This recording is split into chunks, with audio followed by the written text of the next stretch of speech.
Hello friends, welcome to Vanathi's kitchen. இந்த வீடியோவில் நம்ம வெண்டைக்காயும் பொட்டுக்கடலையும் சேர்த்து புதுசாக டேஸ்டியாக ஒரு சூப்பரான வறுவல் பண்ண போகிறோம். இந்த வறுவல் செய்கிறதுக்கு நான் ஒரு 1/2 கிலோ அளவுக்கு வெண்டைக்காய் எடுத்திருக்கேன். வெண்டைக்காயை நல்லா கழுவிட்டு இதை சின்ன சின்ன பீஸாக கட் பண்ணிக்கோங்க. இந்த அளவுக்கு சின்னதாக இருக்க மாதிரி எல்லாத்தையும் கட் பண்ணி எடுத்து வச்சுக்கோங்க.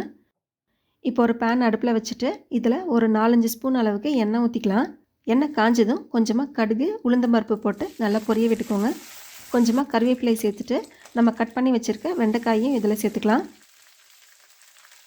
இப்போ ஒரு நிமிஷத்துக்கு வெண்டைக்காய் இந்த எண்ணெயிலேயே நல்லா வதக்கிக்கோங்க.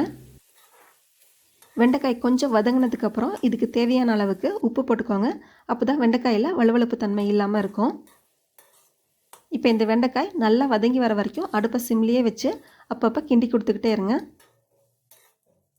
வெண்டைக்காய் நல்லா வதங்கி வரத்துக்குள்ளே நம்ம இதுக்கு தேவையான ஒரு மசாலா ரெடி பண்ணிக்கலாம்.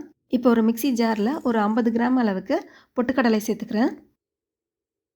இது கூடவே ஒரு 4-5 சின்ன வெங்காயமும் சேர்த்துக்கோங்க. காரத்துக்காக ஒரு 3 வரமிளகாய், கொஞ்சமாக கருவேப்பிலை, 1/2 ஸ்பூன் சீரகம்,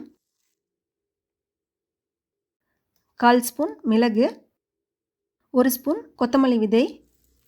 இந்த பொட்டுக்கடலைக்கு தேவையான அளவுக்கு மட்டும் உப்பு சேர்த்துக்கோங்க. நம்ம ஏற்கனவே வெண்டைக்காயில் உப்பு சேர்த்துருக்கோம், அதனால் மசாலாவுக்கு மட்டும் தேவையான அளவுக்கு போட்டுக்கோங்க. இப்போ இதில் தண்ணியெலாம் எதுவுமே சேர்க்காம கொஞ்சம் கொரப்பாக அரைச்சி எடுத்துகிட்டு வந்துடுங்க. இது மாதிரி மசாலா உதிரி உதிரியாக இருக்க மாதிரி அரைச்சிக்கோங்க. நல்லா பேஸ்ட் மாதிரி அரைச்சிடக்கூடாது, நம்ம அப்புறம் வெண்டைக்காயில் போடுறப்ப கட்டி விழுந்த மாதிரி ஆகிடும். இப்போ பார்த்தீங்கன்னா கிட்டத்தட்ட ஒரு 10 நிமிஷம் ஆச்சு. வெண்டைக்காய் நல்லா இந்த அளவுக்கு வதங்கி வந்துருச்சு. இப்போ நம்ம அரைச்சி வச்சுருக்க மசாலாவை இதில் சேர்த்துக்கலாம். இதை நல்லா மிக்ஸ் பண்ணிக்கோங்க. இப்போ திரும்பவும் அடுப்பை சிம்லேயே வச்சு ஒரு 2 நிமிஷத்துக்கு இந்த வெண்டைக்காயை நல்லா ஃப்ரை பண்ணிக்கோங்க. நம்ம மசாலாவில் வெங்காயம்லாம் சேர்த்துருக்கோம். வெங்காயத்தோட பச்சை வாசனையெல்லாம் நல்லா போகணும். இப்போ பார்த்தீங்கன்னா வெண்டைக்காய் நல்லா கிறிஸ்பி ஆகிடுச்சு, நல்லா உதிரி உதிரியாக வந்துடுச்சு. இப்போ நம்ம ஸ்டவ் ஆஃப் பண்ணிக்கலாம். இப்போ நமக்கு நல்ல டேஸ்டியான வெண்டைக்காய் மசாலா ஃப்ரை ரெடி ஆகிடுச்சு. இது ரசம் சாதம், தயிர் சாதத்து கூடலாம் வச்சு சாப்பிட்றதுக்கு ரொம்ப சூப்பராக இருக்கும். கண்டிப்பாக ஒரு டைம் ட்ரை பண்ணி பாருங்கள். எப்படி வந்துச்சுன்னு கமெண்ட்டில் சொல்லுங்கள்.